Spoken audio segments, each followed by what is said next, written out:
What is up, guys? It's your boy Rick Kakis, and today we've got some brand spankin' new Destiny 2 news, courtesy of the Bungie weekly update that just went live, revealing official information. And holy crap, it's been a crazy week for Destiny 2, and so let's get started. But just before we do, are you playing Raid Shadow Legends again? there's a Fire Knight tournament! You think I'm not gonna start those multi-battles and get that sick loot? And that reminds me, this video is sponsored by Raid Shadow Legends. Guys, one of the coolest parts about this game is that there's nearly 700 unique champions, and they all belong to different factions depending on their identity. The newest faction is the Sylvan Watchers. They made their home in the Mistwood, a giant jungle. Aesthetically, it looks like it. You've got druids, nature spirits, and fungal fighters. My most wanted champ of this faction is Elva Autumnborn. She's so good at keeping your team alive, she has a passive that heals them every single turn. And with a new year comes so many new ways to earn free loot. We have a new Forge Pass, the Plarium Point System, the 4th Anniversary Titans event, and now until February 10th, the Champions Elect event.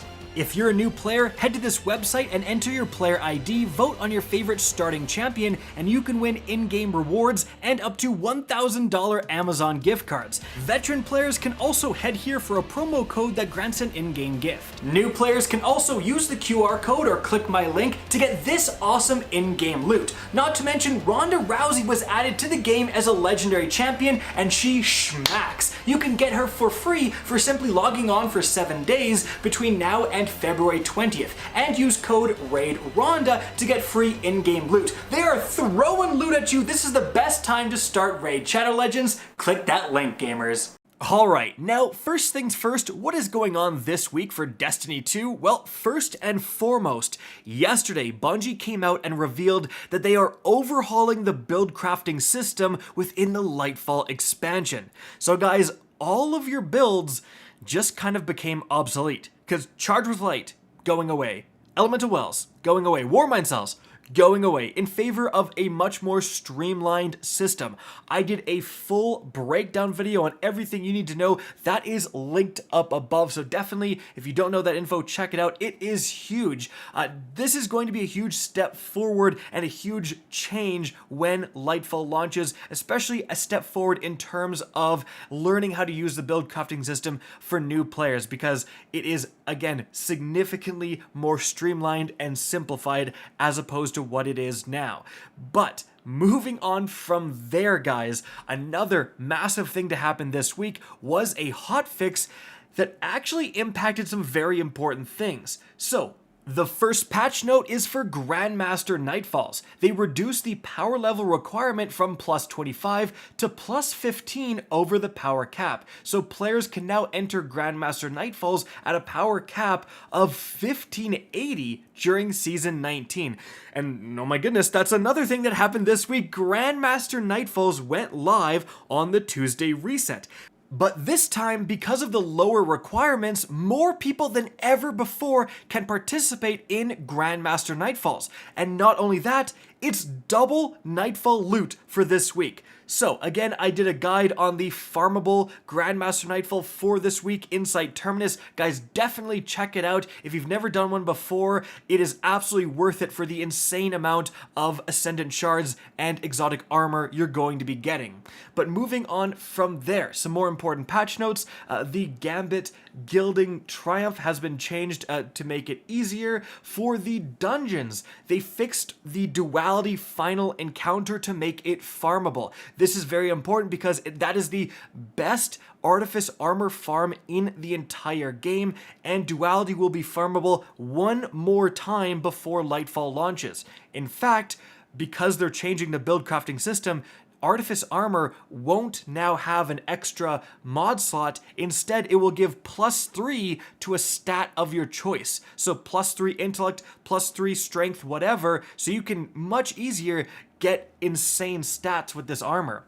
Moving on from there, guys, there were some big changes to vendor focusing. So now to focus stuff from Trials, Iron Banner, Crucible, and Gambit, it's only going to cost 25 legendary shards down from 50 and 5,000 glimmer down from 10,000. But really huge, to focus Trials Adept weapons, it's only 50 legendary shards down from 250. And some more important changes, guys. So first of all, they increased the deep sight weapon drop rates for all raids and the Duality Dungeon. Dude, Destiny 2 players spent their entire Christmas farming the Deep Stone Crypt when that was the featured raid in order to get the Heritage Shotgun mainly and the Secession Sniper Rifle. If you haven't completed those craftable raid weapons, now is the time. They finally increased the drop rates because they were pretty brutal beforehand. But it's not just Deep Stone, right? We go back to King's Fall, has amazing weapons, and even behind that, Vow of the Disciple has some extremely meta weapons. If you haven't gotten your Forbearance, oh my goodness, go and get it. It's incredible.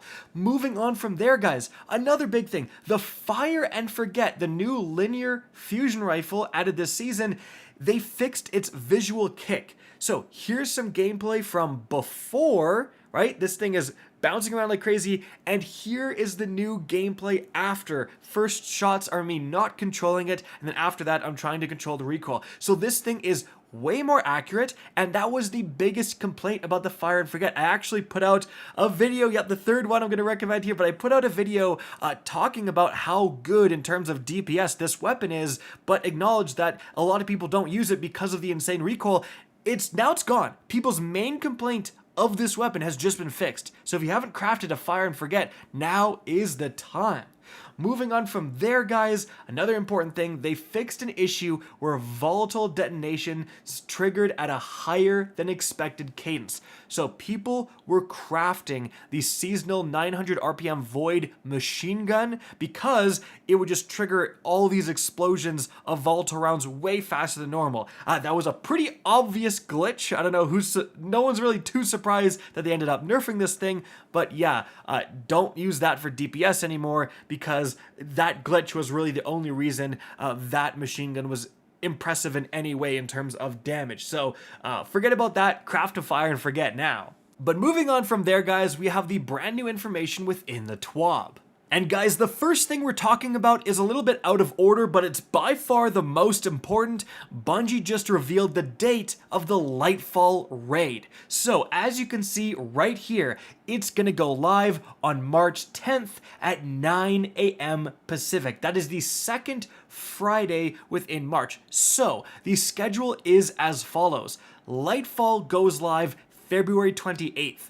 Then the next weekly reset is March 7th. So you're going to get one full reset in. That's a whole other set of pinnacles and all that stuff in. And then on that next Friday, the 10th, in the morning at the daily reset, the raid goes live. So mark your calendars, get your teams together, and good luck, guys. Now, moving on from there, let's talk about some of the other stuff that happened this week. There was actually a new Lightfall trailer, the Neroma environment trailer, just showcasing what this new location is going to look like. There's definitely some cool stuff within that. Moving on from there, guys, Bungie recaps a lot of the stuff that we already recapped in this video, build crafting, red border drop rates, all of that stuff, but some different changes. Holy crap, guys, one of the biggest ones, blues and blue drops are going away next week. They say starting in next week's patch. After you reach the soft gear cap, blue engrams will stop dropping in the world. They say we're also adjusting all other gunsmith reputation gains by 25% to compensate for removing gunsmith reputation from dismantling blue gear. So hopefully, guys, the amount of people who have their Ascendant shards pushed out of their Postmaster will be way, way less. This is a huge quality of life improvement. They also say, in response to player feedback, we're bringing Rumble back to the Crucible screen as a permanent fixture.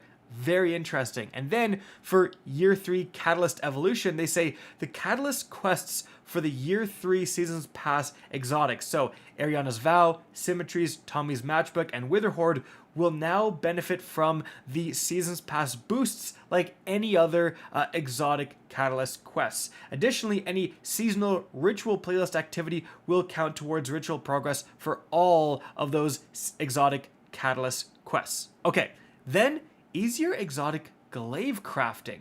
So if you're someone who hasn't gotten all the exotic glaives because they're pretty annoying to get, essentially They're adjusting the quest needed to receive them to only require one portion of each weapon pattern from the Wellspring weapons, as well as ensuring that the first drop of each daily Wellspring weapon will have Deep Sight. Once you unlock the recipe for the first exotic glaive, the other class recipes can be purchased by your other characters from the evidence board. Fantastic change there.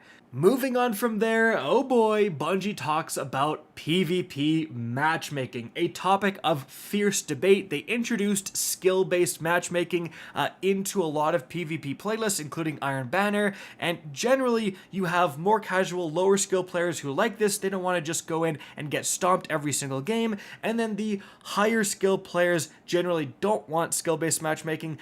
Their connections suffer, all of that stuff. It's a big debate within the community. So the first thing Bungie shows is this graph with prediction accuracy. How easily can you predict which team is going to win the match? And as you can see, after SBMM was introduced, it dropped, way down by about 6% to now kind of be a more free-for-all. Like, you don't necessarily know which team is going to win, and they want it close to 50%. Additionally, they have this other graph which displays their prediction accuracy for Glory pre-Season 19 and competitive 3v3 in Season 19, and the upper lines are the main Glory and competitive activities, while the bottom lines are the freelance variants. And again, you see that massive drop in predictability. However, they say this shows it's more difficult to produce fair matches with fire teams due to the immeasurable advantages that fire teams possess: communication, team composition, all that stuff. However, that is why we are testing fire team based matchmaking. We aim to reach a point where matches in the main node, where mixed fire team sizes can queue together, reach levels of fairness comparable in the freelance node. So basically they kind of say, look, we're also aware of the downsides of this. Mainly, a lot of people were saying that the Iron Banner was the glitchiest, laggiest Iron Banner they've ever played, because the reality of the fact is that skill-based matchmaking, in my opinion, should never come before connection. It doesn't matter that Bungie found people exactly of your skill if they're on a different continent and they're, teleporting mid-gunfight. That's all you're going to notice. You're not going to care about their skill. You're going to care that you can't even hit them because they're glitching through walls, right? So in my opinion, connection should always come first, and then once you find a pool of players with a good connection, you can sort them by skill, whatever. But Bungie acknowledges this. They're trying to obviously have people with good connections in there. The problem is that, especially in mid-season times, like right now, when there's not a new season, there's not a new expansion, the population is relatively low. So you may just not have enough people, especially when they're spread throughout all of these different playlists, to have a really good skill-based matchmaking system that doesn't absolutely screw over your connection. We'll have to see what happens, guys, but let me know what you think in the comment section down below. Moving on from there, guys, the next thing they talk about is the next most controversial thing within PvP: airborne effectiveness. So, first of all, they're going to be improving the airborne effectiveness of primary weapons. I'm going to put the stats of actually what they're doing on the screen, and essentially what they say is that the goal is that with this update, you can expect a primary weapon with no investment, so the default aim assistance stat of the weapon, to be as accurate, so shoot just as straight as a primary weapon with the Icarus Grip mod equipped before the introduction of airborne effectiveness. So this hopefully means generally now with airborne effectiveness, all primaries are going to be better than they were before at airborne effectiveness. And then you can do other things like put on certain exotics, whatever, to tune that airborne effectiveness even more aggressively towards being able to hit people while in the air. Moving on from there, we have some balancing changes. Firstly, to submachine guns. So they increased the damage aim assistance fall off and reduced the amount of aim assistance at range. Next up, adaptive SMGs lag behind lightweights, so they increase the crit hit multiplier, and the critical damage is now going to go to 16.9. Then we actually inadvertently skipped the Forensic Nightmare when adjusting the zoom, so that had its zoom specifically increased to 14. Next up, pulse rifles. So in general, they reduced the aim assistance fall off, they reduced the damage fall off, and they increased the recoil by 20% on mouse and keyboard only. And they say the BXR Battler is by far the most effective legendary pulse rifle. So what they're doing here is they reduced the zoom from 20 down to 18. Moving on from there, in terms of sidearms, they reduced the Season 18 aim assistance fall-off distance buff from 30% down to 20%. So it's still a buff compared to what it was before Season 18, but not as extreme. Next up, for exotics, the Dead Messenger can be oppressive to play against. They reduced the wave splash damage against players by 35%. The Dead Man's Tail is getting yet another change here. They removed the damage penalty for 5 stacks of Cranial Spike. They reduced hipfire and airborne effectiveness aim assist cone angles on mouse and keyboard, reduced hipfire angle bonus scaling, reduced hipfire precision aim cone angle. They reduced the hipfire auto aim. So basically much less effective in hipfire after this change. Moving on from there, guys, perks. So they say we're seeing a lot more Revoker usage in PvP now that the power level has been removed from pretty much everything, including Iron Banner. And so they say the Reversal of Fortune perk for the Revoker is being changed. It now triggers on 2 misses within 6 seconds. Moving on, coming in Lightfall, they say we're doing a heavy weapon balance pass, adding subclass 3.0 verbs to several exotic weapons, tuning kinetic weapons, and adding a new perk to make kinetic weapons more valuable. So in post-Lightfall seasons, we'll be shipping some updates that we've talked about. So more substantial changes to weapon hipfire reticles, with the goal of exposing more information specific to weapon types or exotic functionality. A full auto melee setting, so you just hold melee and you'll melee as fast as possible. Another set of craftable reprised raid weapons with an origin trait, similar to what they did with Deepstone Crypt, regular seasonal and mid-season balance updates, and more. Awesome. And Citan's ramparts here, guys. Big issue in PvP. So they increase the cooldown of the barricade ability while Citans are equipped by 70%, and they increase the amount of damage players deal to a Citan barricade by 25%. So yeah, pretty big nerf there. And next up we have abilities, and this is all arriving in the next patch scheduled for January 24th, so next week. So in the Crucible, class ability uptime has been a little too high according to them, so basically they've increased the base cooldown time for the following class abilities by 20%. So Towering Barricade and Rally Barricade, Thruster, and both of the Hunter dodges. Next up, for the Touch of Thunder Storm Grenade, the secondary strike damage reduced from 40 to 30. They added a 0.24 second delay between the grenade's initial strike on impact and the creation of a Roaming Storm. The Roaming Storm's travel speed now begins at 1.5 meters per second and ramps up over 1.3 to a maximum of 3 meters per second. Previously, it was 3.5 flat. The Roaming Storm target's search range now is increased to over 2 seconds after creation rather than starting at full size. And then they say in August 2021, they added weapon penalties that affected the player while sliding. They said the goal of this change was to reduce the percentage of engagements where the outcome was effectively decided by sliding, but they're making some changes. So they removed the stability, incoming flinch, and shotgun pellet spread penalties while sliding, so you can now slide shotgun again. Moving on from there, guys, there is a new Lunar New Year, and there's going to be some sick new cosmetics to celebrate that, as you can see, guys. And Bungie is actually giving away this Year of the Rabbit emblem for free. You can see the code right there. Just enter it at bungie.net. And so, guys, there we have it. Massive update, but that's going to be it. I hope you guys enjoyed the video, found it informative, and if you did, please remember to help me out by simply rating and especially sharing this video. If you guys want to see more Destiny 2 content similar to this, don't be afraid to slap that subscribe button. If you want to get in touch with me and keep up to date with the latest channel activity, the best way is to follow me on Twitter at RickKakis. That is linked in the description down below. Again, I hope you enjoyed the video, and as always, have a good day.